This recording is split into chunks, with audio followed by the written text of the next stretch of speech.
Have you ever understood everything someone said in English, but when it was your turn to speak, your mind suddenly went completely blank? Yes, you know the words, you know the grammar, but somehow nothing comes out when you actually need to speak. Exactly. And then you start translating every sentence in your head, hoping you'll say it correctly. But by the time you finish translating, the conversation has already moved on. That's one of the biggest reasons people struggle to speak English confidently. It's not because they're not smart. It's not because they haven't studied enough. So what's really stopping them? Today, we're going to talk about the one simple change that completely transformed the way I speak English. It helped me stop translating, speak more naturally, and finally enjoy conversations without fear. And the best part is that you don't need expensive courses, perfect grammar, or even a speaking partner to start using this method. If you've ever felt nervous, embarrassed, or afraid to speak English, stay with us. This conversation might change the way you practice forever. Let's be honest. Most English learners don't struggle because they don't understand English. That's true. Many people can read articles, watch YouTube videos, understand movies with subtitles, and even write messages in English. But the moment someone asks a simple question like, "How was your weekend?" everything changes. Suddenly, your heart starts beating faster. Your mind begins searching for the perfect sentence. You start translating every single word. And then you freeze. Maybe you've experienced something like this. You're at a coffee shop, and the person behind the counter asks, "What would you like to order?" You already know exactly what you want to say. But instead of answering immediately, you hesitate because you're worried about making a mistake. Or maybe you're in an online meeting and your manager asks for your opinion. You have a great idea. But you stay silent because you're afraid your English won't sound good enough. Later, you think to yourself, "I knew exactly what I wanted to say. Why couldn't I say it?" If that sounds familiar, you're definitely not alone. Thousands of English learners experience the same frustration every single day. And here's something interesting. Most people think their biggest problem is grammar. Others believe they simply need to learn more vocabulary. But what if neither of those is the real problem? What if the habit that's keeping you stuck has nothing to do with grammar at all? That's exactly what we're going to uncover next. Because once you understand the real reason you're afraid to speak English, everything starts to make sense. So what is the real reason? Smiling. Let's find out. So, what's the real reason you struggle to speak English? Is it grammar? No, Is it vocabulary? not really. Then what is it? The real problem is something most learners never realize. It's called the translation habit. That's interesting. Can you explain what that means? Of course. Imagine someone asks you a simple question. Like, what did you do yesterday? Exactly. Instead of answering immediately, your brain starts working overtime. First, you create the answer in your native language. Then you translate every word into English. After that, you start checking your grammar. Then you wonder if your pronunciation is correct. And finally, you decide it's safer not to speak at all. That sounds familiar, doesn't it? If you've ever stayed quiet even though you knew the answer, you've experienced exactly this. The surprising thing is that this happens in just a few seconds. Yes, and because your brain is doing so many jobs at once, speaking starts to feel stressful. It's almost like trying to drive while reading a map, sending a text message, and listening to directions at the same time. Exactly. Anyone would feel overwhelmed. So the problem isn't that learners don't know English. Right. Many learners actually know much more English than they think. The real challenge is trusting themselves enough to use it. And that's where fear begins. Fear of making mistakes. Fear of sounding strange. Fear that someone might laugh. Or fear that people will think your English isn't good enough. Wait. This is important. Read this carefully. People are not judging your English as much as you think. Most people are busy thinking about themselves. They aren't analyzing every word you say. And even if you make a mistake, You're still communicating. that's the purpose of language. Not perfection. Connection.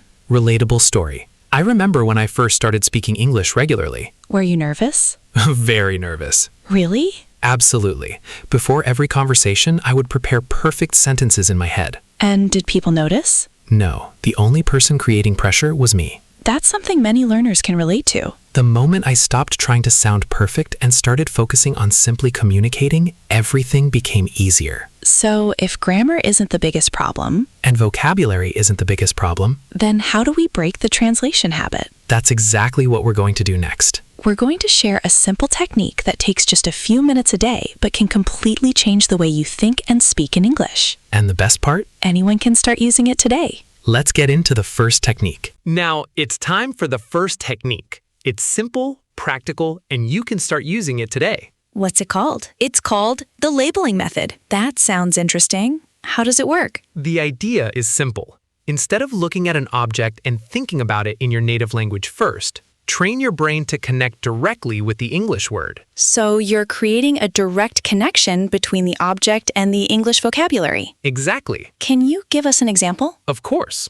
Imagine you're sitting in your bedroom right now. Look around the room. Don't translate. Just look. Chair, Window, door, desk, laptop, phone, bottle. backpack. That's it. It really is that simple? Yes, because the goal isn't to learn new vocabulary. The goal is to stop translating. Here's your challenge. Set a timer for just 2 minutes every morning. Walk around your room. Look at everything you see. Say the English word immediately. No translating. No overthinking. Just direct English. After a few days, you'll notice something surprising. The English words begin appearing automatically. Exactly. Wait. Don't skip this next part. This second technique is where most learners suddenly feel a huge improvement. This is my favorite exercise Why? because you don't need a teacher You don't need a speaking partner. and you don't even need to leave your house. So what's the technique? It's called the narrator method. Explain it. Imagine you're the narrator of your own life. Everything you do. You describe it in English. Let's do it together. I'm opening the door. I'm walking into the kitchen. I'm making a cup of coffee. I'm looking for my keys. I'm checking my phone. I'm answering a message. I'm putting on my shoes. I'm leaving the house. Did you notice something? None of those sentences are difficult. Exactly. Fluency doesn't come from complicated English. It comes from using simple English automatically. The more you describe your day, The less your brain depends on translation. eventually speaking English starts feeling natural. Just like talking in your first language. So why is this technique so effective? Because repetition builds automatic thinking Your brain stops translating. and starts recognizing complete English patterns instead. That's exactly how children learn their first language. They don't translate. They connect actions directly with words. And that's exactly what you're training your brain to do.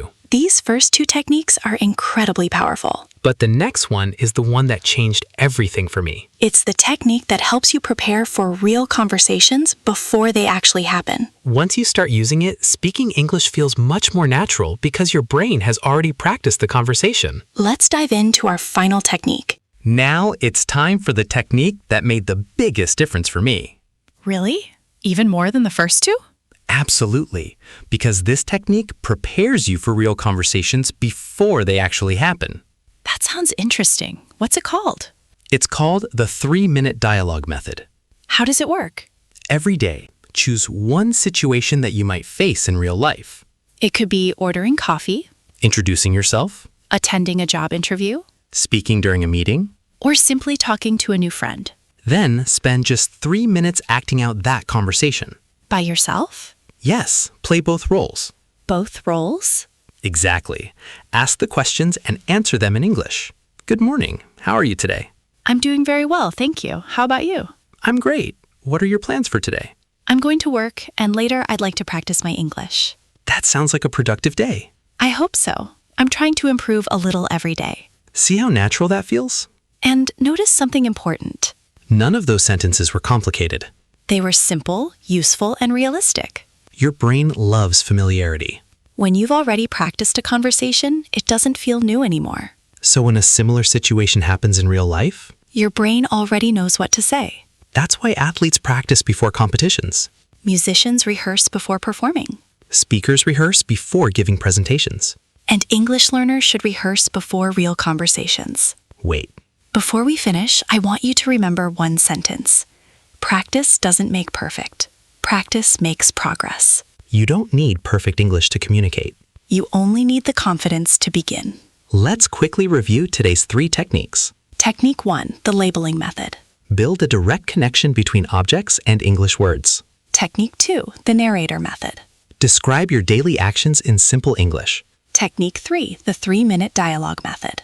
Practice tomorrow's conversations before they happen. Here's your challenge for the next 30 days. Spend just 10 minutes every day. 2 minutes using the labeling method. 5 minutes using the narrator method. 3 minutes practicing the dialogue method. That's only 10 minutes. But those 10 minutes can completely change the way you think in English. Now we'd love to hear from you. Look around you right now. Find the first object you can see. Write its name in English in the comments below. No translating. Just type the English word. We'll be reading your comments, and we'd love to see how many different words our community comes up with. And if you've ever wondered how native speakers answer questions instantly without stopping to think, That's exactly what we're going to cover in our next episode. we'll show you practical exercises to answer English questions naturally and confidently without freezing. You won't want to miss that one. If today's conversation helped you, make sure you're subscribed to English Talk Hub so you don't miss our future episodes. We upload practical English speaking lessons, real conversations, and confidence-building exercises designed to help you speak naturally. Remember, don't wait until your English is perfect. Start speaking today, keep practicing tomorrow, and you'll be amazed by how much progress you make over time. Thank you so much for spending your time with us. Keep practicing, Keep speaking. and keep believing in yourself. We'll see you in the next episode of the English Talk Hub podcast. Take care and have a wonderful day.